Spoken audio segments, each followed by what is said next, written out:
हजरात, तुर्की अब इजराइल का मानना है तुर्की अब इलाके में एक नया ईरान है, यह ऑफिशियल्स ने कहा है। जरा इस वीडियो को देखिए।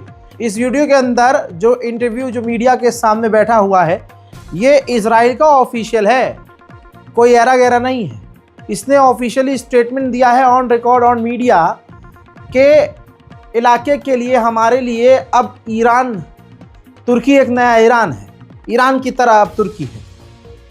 तुर्की गाज़ा के अंदर अपना इन्फ्लुएंस पैदा करना चाहता है, सीरिया के अंदर अपनी मौजूदगी बढ़ा रहा है ताकि गाज़ा के अंदर तक वो अपनी ताकत पहुंचा सके। हमारे लिए अब ख़तरा बन चुका है तुर्की, और हम तुर्की को अपने दुश्मन की तरह देख रहे हैं। हजरात, आगे बढ़ने से पहले एक बहुत बड़ा ऐलान।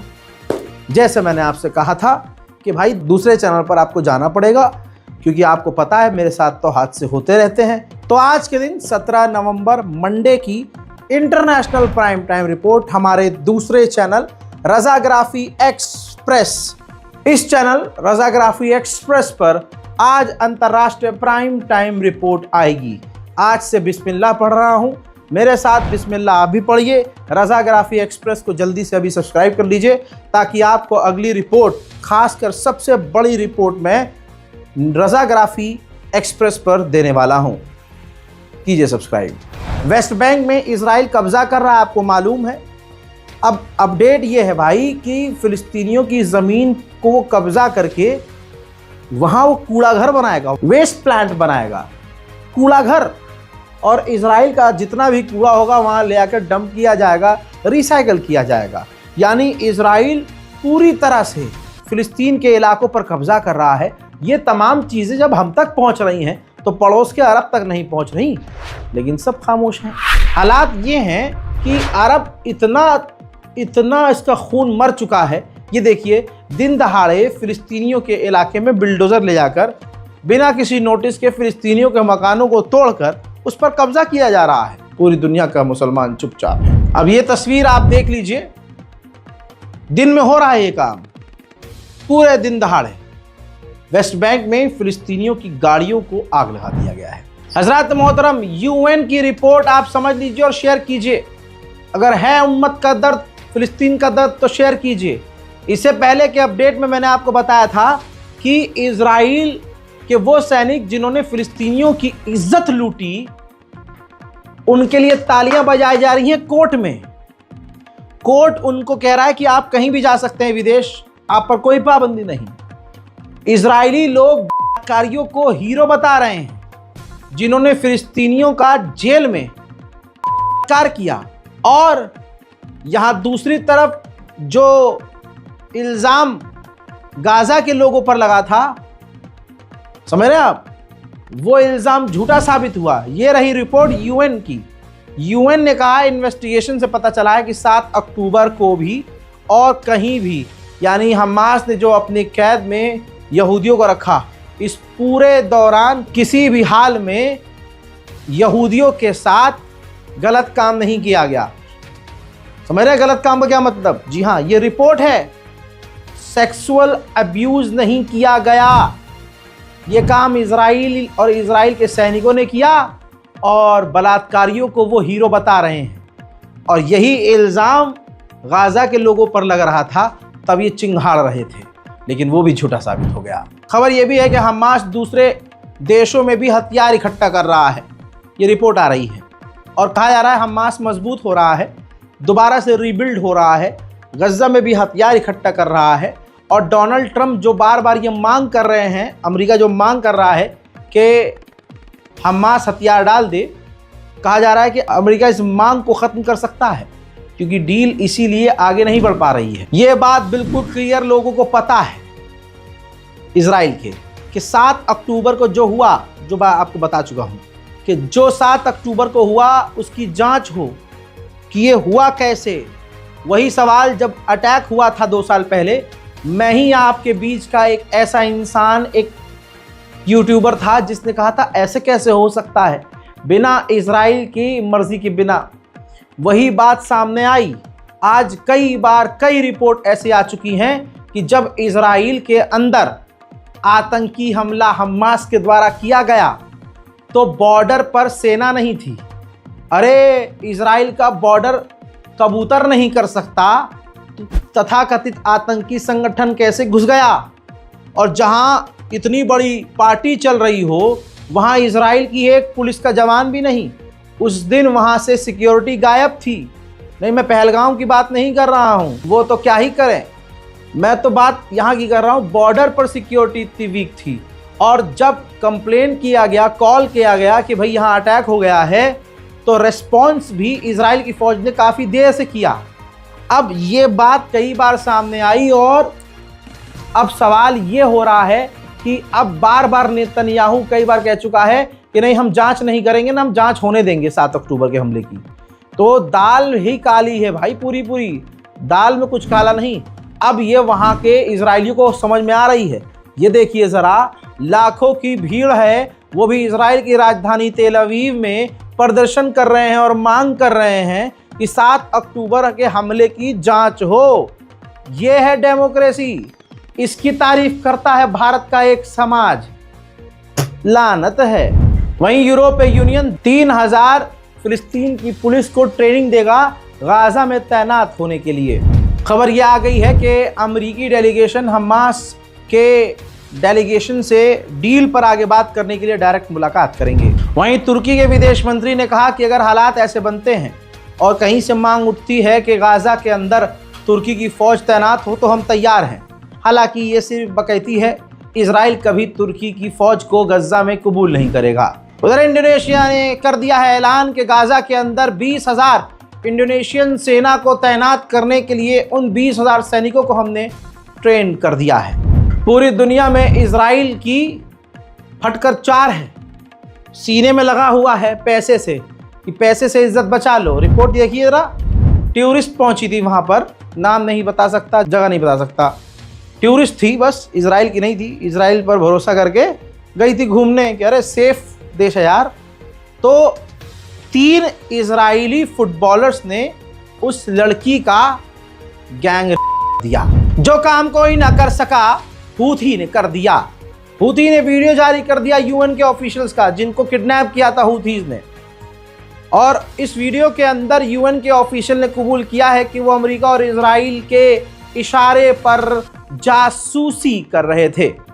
एक बार फिर से हूथीज का दम दुनिया ने देख लिया। आप सभी को पता है इजराइल पूरी तरह से खोखला है, कुछ बचा नहीं है, सिर्फ हवाबाजी है, वो भी अमेरिका के दम पर। इजराइल के अंदर ही अल्ट्रा ऑर्थोडॉक्स लगातार प्रदर्शन कर रहे हैं नेतन्याहू और अपनी सरकार के खिलाफ।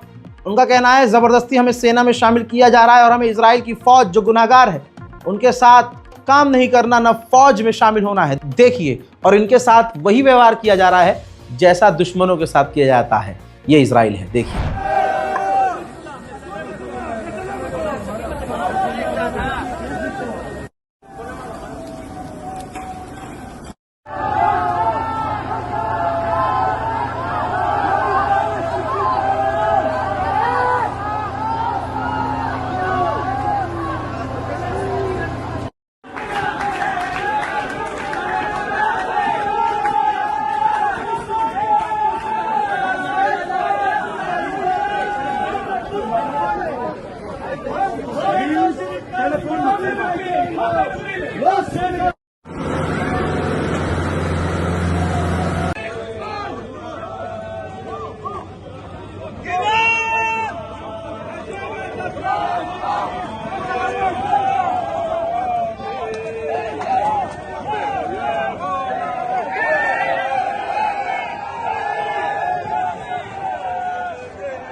इजराइल का चीफ, ये तस्वीर देखिए, रफ़ा पहुंचा था और वहां जाकर धमकी दे रहा है कि जरूरत पड़ी तो हम गाजा के और इलाकों पर कब्जा करेंगे।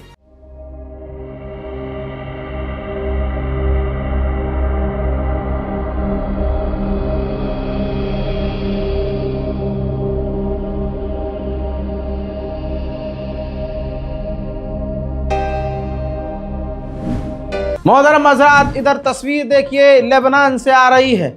इजराइल ने लेबनान पर इतने खौफनाक ख़तरनाक हमले किए हैं कि जिसकी तस्वीर मैं दिखा रहा हूं और आप इसकी इंटेंसिटी समझ सकते हैं। दर्जनों की मौत हुई है, सैकड़ों घायल हुए हैं, मिलियंस ऑफ डॉलर का नुकसान हो रहा है। लेकिन आप यहाँ देखिए, यहाँ भी एक और भाई अरब का पीटा जा रहा है और अरब के हिजड़े दूसरे, सऊदी अरब, बहरीन, कुवैत, कतर, ओमान, ये सब हिजड़े चुपचाप बैठे हैं। इजराइल लेबनान पर ऐसे हमले कर रहा है।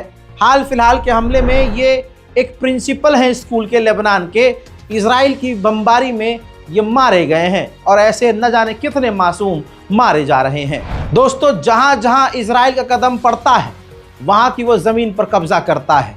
भारत को अभी समझ में नहीं आ रहा है। उत्तराखंड और पहाड़ी इलाकों में ऐसी बहुत सारी जगह हैं, गोवा में भी ऐसी जगह है जहां इजराइल के लोग आकर 6-6 महीने, साल भर रहते हैं। अरे भाई, कई इलाके तो ऐसे हैं पहाड़ी इलाकों में, उत्तराखंड हो गया, कई और जगह जहां पर जो ये इजरायली लोग हैं वो पूरा इलाका सील कर देते हैं। वहां कुत्ता और इंडियंस आ ही नहीं सकते। याद रखिएगा, ये हो रहा है।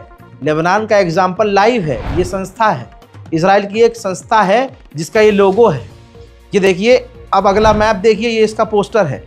जी हाँ, इसने लेबनान के अंदर ज़मीन बेचना शुरू कर दिया है और ऐलान और बोली लगाने शुरू कर दिए कि आप आइए, यहूदी वहाँ आए और लेबनान में मकान ले, ज़मीन ले और रहना शुरू करें। ये इजराइल है। लेकिन जो तारीफ करता है इजराइल की, देखिएगा उनके भी पिछवाड़े पर एक दिन इजराइल प्याज काटेगा। वहीं अमेरिका ने कहा था, मेरा पसंदीदा आदमी अगर तुमने राष्ट्रपति बना दिया लेबनान का तो लेबनान में शांति आएगी। शांति? अजी गधे का शांति। ये देखिए, लेबनान के बॉर्डर पर इजराइल उल्टा टैंक, डिफेंस सिस्टम और हथियार भेज रहा है। मैंने आपको बताया था कि इजराइल के खतरनाक हमलों की वजह से वाइल्ड फायर लग गई है, आग लग गई है जंगल में। मंजर दिखाऊं? खुदा की कसम, ये देखिए, अल्लाह अकबर भाई, जंगल में अभी भी आग लगी हुई लेबनान के और पूरी दुनिया चुपचाप खामोश देख रही है। और जब इन 56-57 बहनों का एक भाई ईरान कुछ बोलता है तो जनखे के सुअर ईरान का भी साथ नहीं देते हैं। हसद। इजराइल तो लेबनान के अंदर कंस्ट्रक्शन भी कर रहा है। ये देखिए, 2 अलग अलग जगह वो दीवार बनाकर फुल आधिकारिक तौर पर भाई कब्जा कर रहा है। अब क्या कहूं, जैसे मेरे पास शब्द नहीं है, आपके पास क्या ही शब्द होंगे। लेकिन आप अरब की गलती देखिए कि भाई ये कभी एक नहीं होते, ये कभी किसी के लिए, ये सिर्फ अपनी कुर्सी के हैं और किसी के नहीं। उधर लेबनान अब क्या करे? लेबनान ने यूएन के अंदर कंप्लेंट दाखिल कर दी है कि ब्लू लाइन को क्रॉस करके, हमारा बॉर्डर क्रॉस करके वो कब्जा कर रहा है। इजराइल लेबनान को मार भी रहा है, पीट भी रहा है और अपनी मनमानी अमेरिका लेबनान से करवा भी रहा है। ऐसे में जो लेबनान के ऑफिशियल हैं उन्होंने कहा है कि अगर ईरान के जहाज़ों को हम बैरूत में उतरने देंगे, यानी पैसेंजर विमान, तो हमारे बैरूत के लिए, एयरपोर्ट के लिए ख़तरा होगा। इजराइल हमला कर सकता है। लेबनान में मौजूद जो यूएन की फ़ौज है उसने कहा कि इजराइल जो ये बॉर्डर के आगे बढ़कर दीवार बना रहा है, ये इंटरनेशनल लॉ का उल्लंघन है। और इजराइल ने बमबारी की तो एक शेल, एक तोप का गोला इंटरनेशनल मिलिट्री जहां तैनात थी उसके करीब आकर गिरा। ये सरासर इजराइल गलत कर रहा है। अब जाकर जोलानी को नज़र आया है जो रज़ागराफ़ी शुरू से बोल रहा है। दोस्तों, जोलानी ने कहा कि इजराइल हमारे इलाकों में घुसा था ये कहते हुए कि हम हिजबुल्लाह और ईरान को पीछे खदेड़ेंगे। और उसको शक था कि हम उसका साथ दे रहे हैं, हिजबुल्लाह का, हमास का, ईरानियन प्रॉक्सीज का। लेकिन अब हम देख रहे हैं कि इजराइल सीरिया पर कब्जा कर रहा है, हमारे इलाकों से निकलना नहीं चाह रहा है, हमारे इलाकों में घुसपैठ कर रहा है, जबकि हम कुछ भी ऐसा नहीं कर रहे हैं जिससे इजराइल को मौका मिले। लेकिन हम देख रहे हैं कि इजराइल जब देख रहा है कि हमारे यहाँ कुछ भी ऐसा नहीं है और हम कुछ भी ईरान के समर्थन में, हिजबुल्लाह के समर्थन में नहीं कर रहे हैं, हमने बल्कि उनको निकाल दिया है, इसके बावजूद इजराइल कब्जा कर रहा है हमारे मुल्क पर और हमारे इलाकों से बाहर नहीं निकल रहा है। और हम उम्मीद करते हैं कि जल्द हमारी डील हो जाए। सीरिया के विदेश मंत्री लंदन पहुंचे और आखिरकार लंदन के अंदर सीरिया की एम्बेसी खोली और सीरिया का नया झंडा वहां लहरा दिया है। जो बात ईरान ने कही थी वो पत्थर की लकीर थी भाई। अरे ईरान को भी मारो गोली, जो मैं बार बार कह रहा था वो हो तो रहा है। ईरान के खिलाफ लोग मतलब पता नहीं क्या है नफरत है, लेकिन ऐसी नफरत की वजह से, अपने भाई से नफरत करने की वजह से आज मुसलमान पीटा जा रहा है। बाद में पिट के कहता हाँ यार ईरान सही कहता था। ये सीरिया के विदेश मंत्री ने माना है कि भाई हमारे इलाके पर, सीरिया पर कब्जा कर रहा है इजराइल। इजराइल का ड्रामा नजर आ रहा है। जब से सरकार बनी है हमें पूरा साल गुजर चुका इजराइल को यह साबित करते करते कि हम आपके लिए खतरा नहीं है, हम आपके साथ हैं। लेकिन इसके बावजूद इजराइल हमारे इलाकों पर कब्जा कर रहा है, उसकी नजर हमारी जमीन पर है, जबकि हम और हमारे लोग इजराइल के लिए खतरा नहीं है। बात आ गई ना वही ईरान वाली। ईरान कहता है कि इजराइल की नजर अरब देशों की जमीन पर है, ग्रेटर इजराइल के तहत वो काम कर रहा है। लेकिन इन झोपड़ी वालों को समझ में नहीं आया अब तक। अभी भी सीरिया के पिछवाड़े में दम नहीं जोलानी के कि कह दे कि हम इजराइल का डट के सामना करेंगे। अपनी ज़मीन भी दी, गोलान हाइट भी दिया, सीरिया के अंदर इजराइल की घुसपैठ भी कबूल की, सीरिया के अंदर इजराइल के चेक पॉइंट भी बनने दिए, मिलिट्री बेस भी बनने दिए। और जब सब कुछ खो दिया तब ये चूरन कह रहे हैं कि हाँ इजराइल जो है हमारे इलाके पर कब्जा कर रहा है। बट उधर अमेरिकी ऑफिशियल ने कहा कि जोलानी हमारी मदद करेगा सीरिया के अंदर से हिजबुल्लाह, हमास, ईरान और ईरान की प्रॉक्सीज को बाहर निकालने में। हाँ निकालेगा, ये तुम्हारा साथ देगा और फिर बाद में तुम ही जोलानी को पटक के पेल दोगे। बहुत बढ़िया, ये सब तुम्हारी टेक्निक्स जानते हैं। ये तो नहीं पता, लेकिन ये वीडियो आई है सीरिया के अंदर सिविलियंस के इलाके में एक घर के ऊपर मिसाइल आकर गिरी है। ये नहीं पता कि ये मिसाइल किसने दागी, न जोलानी के पिछवाड़े में गू है कि वो इतना बता सके। बहरहाल सीरिया के लिए कहा जाता था कि जब जोलानी आ गया है, बशर अल असद भाग गया है, तो अब सीरिया अच्छा हो जाएगा। दोस्तों वक्त ने गवाही दे दी है, सीरिया का हाल और बुरा हो गया है। जोलानी के आने से सीरिया एकदम लुल हो गया। आपको पता है द्रूस कम्युनिटी के बारे में? जी हाँ, जो सवायदा के इलाके में इजराइल के समर्थक हैं भाई। अभी तक वो प्रदर्शन कर रहे थे, उन्होंने फौज बना ली अपनी।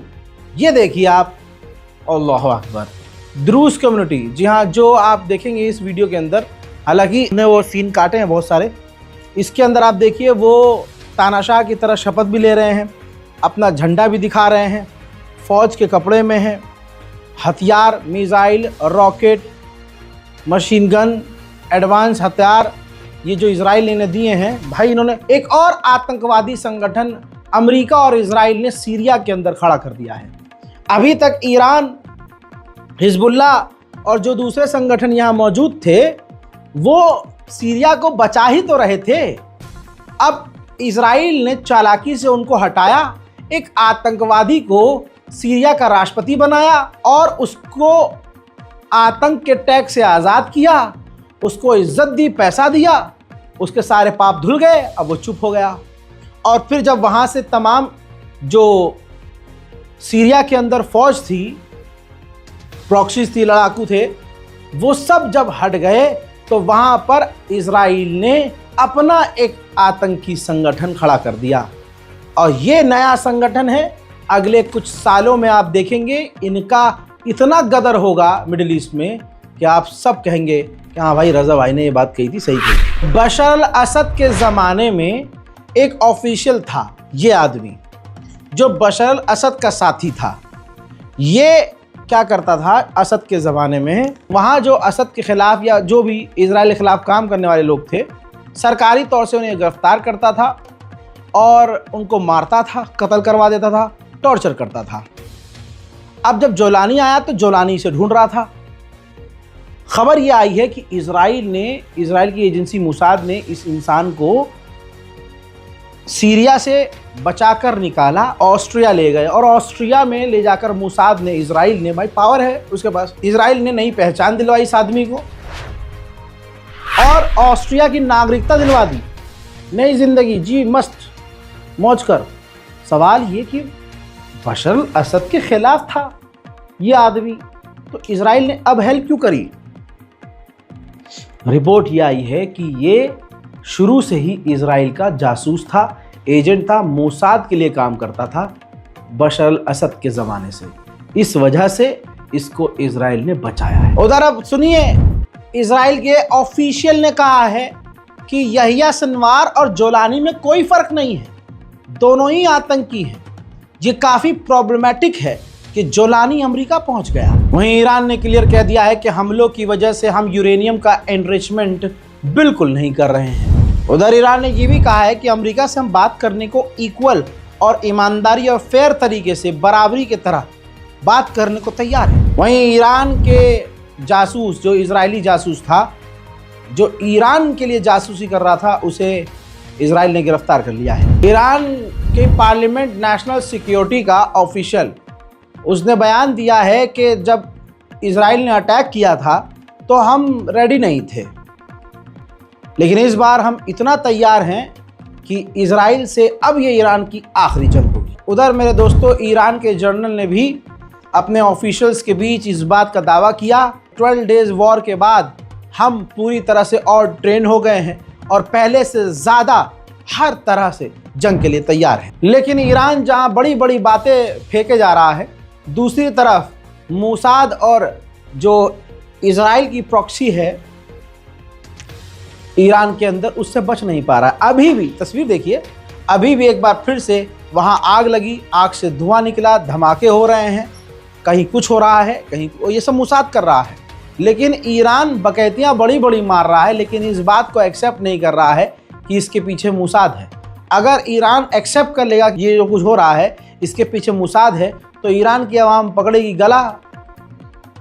ईरान की सरकार का, भाई फिर तुम्हारा मतलब क्या है? वहां तुम बड़ी बड़ी बातें कर रहे हो और घर के अंदर मोसाद कुछ भी कर रहा है। ईरानी ऑफिशियल ने बताया कि जहां सबसे पहले जिस फैसिलिटी पर हमला इजराइल ने किया, उस फैसिलिटी के बारे में अच्छे से पता था IAEA को, और उस जगह पर फ्यूल बन रहा था न्यूक्लियर रिएक्टर के लिए, एक कंपनी बना रही थी। वहाँ की तमाम जानकारी IAEA की थी और IAEA की ही वजह से जाहिर सी बात है ये जानकारी इजराइल तक पहुंची और इजराइल ने हमला किया। और आज भी हमें धमकी दी जा रही है। जो ईरान कह रहा था कि IAEA के साथ काम नहीं करेंगे, IAEA के साथ ईरान अब काम कर रहा है कुछ कुछ मुद्दों पर, लेकिन ईरान ने यह भी कहा है कि हम फुली एक्सेस और अननेसेसरी जानकारी IAEA के साथ शेयर नहीं करेंगे। ईरान के खिलाफ अमेरिका और यूरोप एक कानून लाने वाले हैं जिस पर ईरान भड़क गया है और यूरोप और अमेरिका को धमकी दी है, वार्निंग दी है। उधर बेलारूस से भी, रशिया के बाद बेलारूस से भी अब एक कार्गो जहाज भरकर, किस चीज से, लड्डू से तो भरा नहीं होगा, ईरान उतरा है। अब रशिया से इजराइल की तो फटती ही है। तो पुतिन और नेतन्याहू ने गाजा ईरान के मुद्दे पर आपस में बात की है। मुझे उम्मीद है कि ईरान और भारत के मुसलमान, जो ईरान के समर्थक कोई भी है, वो रूस की दोस्ती पर भरोसा ना करें कि भाई वो ईरान को धोखा नहीं देगा। अलर्ट रहने की, सतर्क रहने की जरूरत है। ये देखिए दोस्तों, एयर ट्रैफिक कंट्रोल के जरिए ये जानकारी मिल रही है कि अमेरिका का जो ड्रोन है ईरान के आसपास चक्कर लगा रहा है, जासूसी कर रहा है।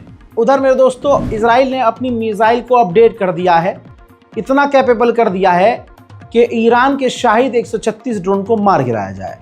हजरात मोहतरम, फिलहाल के अपडेट में इतना ही। इस रिपोर्ट को शेयर कीजिएगा और जो ऐलान है इंटरनेशनल प्राइम टाइम रिपोर्ट के लिए, ये वो चैनल है रज़ाग्राफी एक्सप्रेस, जाकर सब्सक्राइब कीजिए ताकि आपको दुनिया की तमाम बड़ी खबर वाली रिपोर्ट, इंटरनेशनल अंतर्राष्ट्रीय प्राइम टाइम रिपोर्ट इस चैनल पर आज से आपको देखने को मिल जाए। मैं हूं रज़ा और आप देख रहे थे रज़ाग्राफी अनस्क्रिप्टेड। जय हिंद।